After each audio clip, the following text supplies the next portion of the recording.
అనకాపల్లి జిల్లా యలమంచిలి వద్ద ఆదివారం అర్ధరాత్రి ఎర్నాకులం ఎక్స్‌ప్రెస్‌లో మంటలు చెలరేగిన విషయం తెలిసిందే.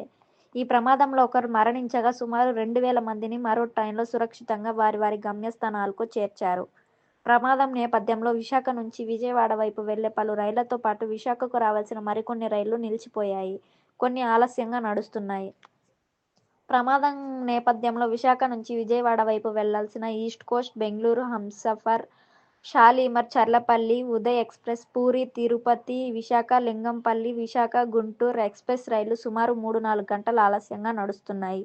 విశాఖకు రావాల్సిన గోదావరి, తిరుపతి, హౌరాహ్ కూడా ఆలస్యంగా నడుస్తోంది. యలమంచిలిలో ఆగే రైళ్లను అధికారులు విశాఖలో నిలిపివేసి ఆ తర్వాత పంపుతున్నారు. ఇక యలమంచిలో హాల్ట్ లేని వాటిని యథావిధిగా పంపిస్తున్నారు. వందే భారత్, జన్మభూమి సూపర్ఫాస్ట్ రైళ్లు విశాఖ నుంచి యథావిధిగా బయలుదేరతాయని అధికారులు తెలిపారు.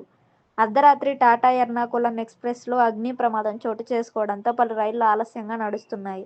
దీంతో అనకాపల్లి రైల్వే స్టేషన్లో ప్రయాణికులు అవస్థలు పడుతున్నారు. సింహాద్రి, జన్మభూమి ఎక్స్‌ప్రెస్‌ల కోసం ప్రయాణికులు పెద్ద ఎత్తున నిరీక్షిస్తున్నారు. యలమంచిలిలో జనరల్ టికెట్లను రైల్వే అధికారులు నిలిపివేశారు.